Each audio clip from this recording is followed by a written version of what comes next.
Mr. Speaker. The honourable member for East Worthing and I obviously were elected at the same time and sit together on the Home Affairs Select Committee, and there are many things on which we agree, but on this Act and on the risks of no deal, it will not surprise him that I think we strongly disagree. Quite right. And I would just, gently say to him and to other members, I think it would be really bad for manufacturers in my constituency to suddenly face customs checks and tariffs and delays if we end up with no deal. I think it would be really bad for overstretched families in my constituency to suddenly face tariffs on food prices and an increase in food prices.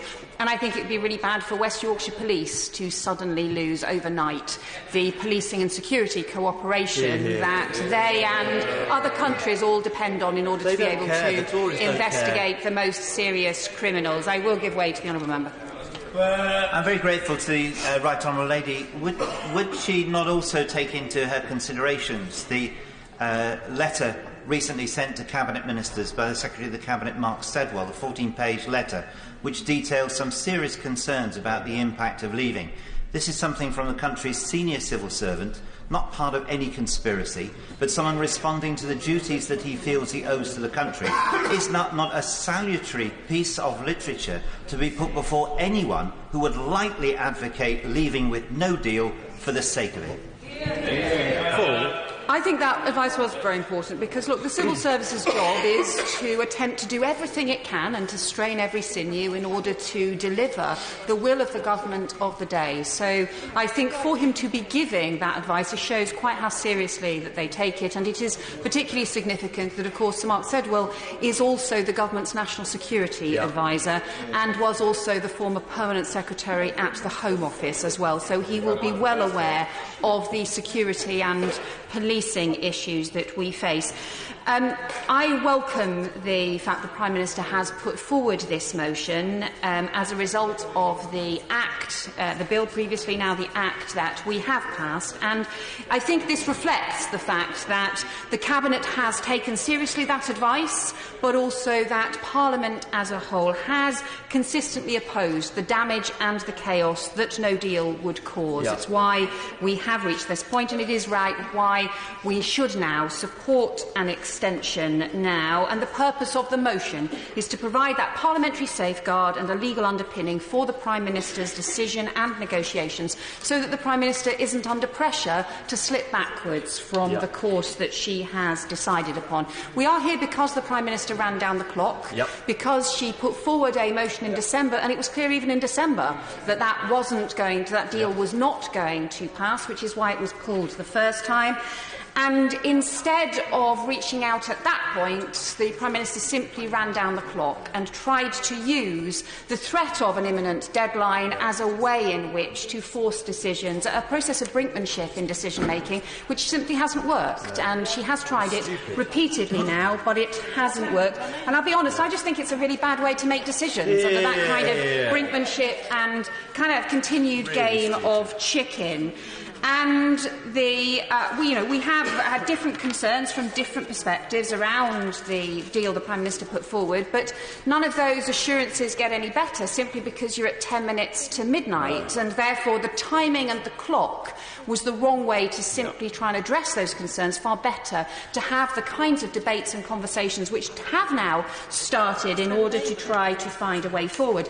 I do think this is incredibly frustrating for people right across the country who are tearing their hair out about the way that all of this has happened, and we should be honest about that. And that's why I think there is a responsibility on everybody to come together and to try and find a way forward. The problem is there have been different views about different kinds of Brexit. There have been different views about different ways of reaching public consensus and consent, and we have to actually be honest about those different views and tease those out and debate them, rather than thinking that the ticking clock will come to all solutions. So we have now begun. I will give way.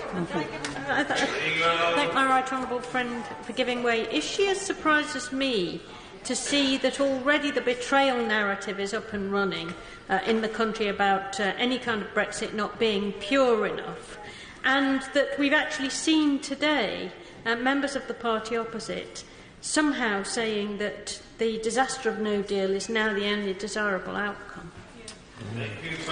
I think there is a problem with the way in which everybody's been approaching this debate because, like her, I think that no deal would be deeply damaging to our constituents.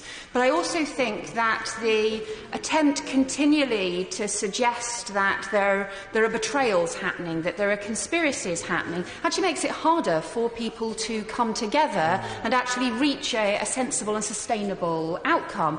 And part of the reason I also think we are in this place is because there has been no attempt to build consensus since the referendum. It's why I argued for a cross-party commission at the very beginning of this process. It's why I argued for a process to try and bring together Leave and Remain voters to work out what the best way forward would be as part of this. And frankly, if you don't ever do that, nothing lasts. If everybody just thinks about short-term winning, short-term getting the kind of thing that they want straight through, and actually not about how you build consensus for what is effectively a constitutional change. If you don't build consensus for it, to be honest, even if you win in the short term, it won't last.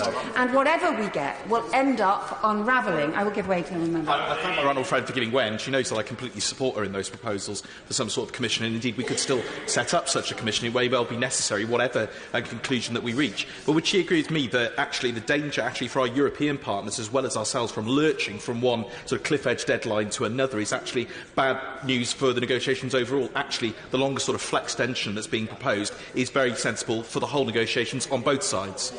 Well, I want to come on to that because I think the idea of a flex extension is a very interesting proposal that's been put forward because, as I understand it, the idea is that you can conclude the Article 50 process at any point if an agreement has reached, but equally that you can take longer if you need to. And I do hope that the Prime Minister will seriously consider that approach because I think part of the problem that we're in this position now is because actually the focus on the date, be it the 29th of March or the 12th of April, has been one of the Prime Minister's making. It wasn't, none of those dates were in the original referendum in 2016. They were dates that the Prime Minister has created. And it reminds me of the debate that we had around immigration and the government's net migration target. And the Prime Minister chose to make the net migration target a big focus, even though everybody knew she didn't have any plan to actually meet it or to deliver it. But that focus on that target actually ended up creating more anger or more sense of betrayal or more confusion. And that's my fear again, that what the government has done, and particularly what the Prime Minister has done, by focusing on a particular debate, a particular date, and say that somehow everything has to be solved by that particular date, otherwise there is betrayal, that has made it harder for us to come to consensus and harder for us to come to agreement, and has created more alarm and anger across the country instead of having a practical focus and a practical way forward. And to be honest, the proof of that is in the fact that we are here again without having reached agreement. The Prime Minister has tried creating the date, creating the brinkmanship, creating the deadline to focus minds, and it simply hasn't worked. So that's why I think we have to try to do this in a different way and try to bring together people. We do have a process now with indicative votes, with cross-party talks that, to be honest, should have started some time ago.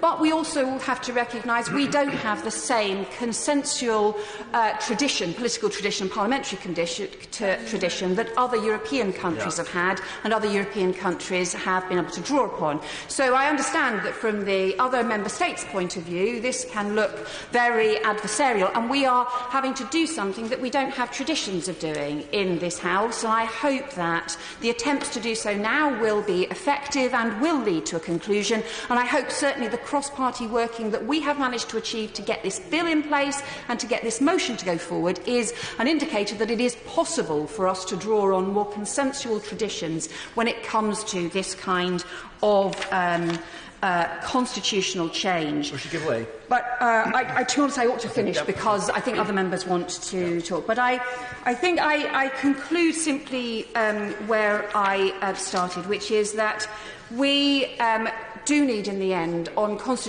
something that is constitutional change, we do need people to try to come together and to reach agreement. We are all of us aware, no matter what our votes have been over the last few months and certainly few weeks, all of us have had the kind of threats or abuse use to our constituency offices and so on. And that is damaging to our democracy and damaging to our debates. So I hope that we will be able to come together and find a way forward and support the Prime Minister's motion. Order. There are 25 minutes to go and 5 people wanting to speak. 5-minute limit. Anne Main.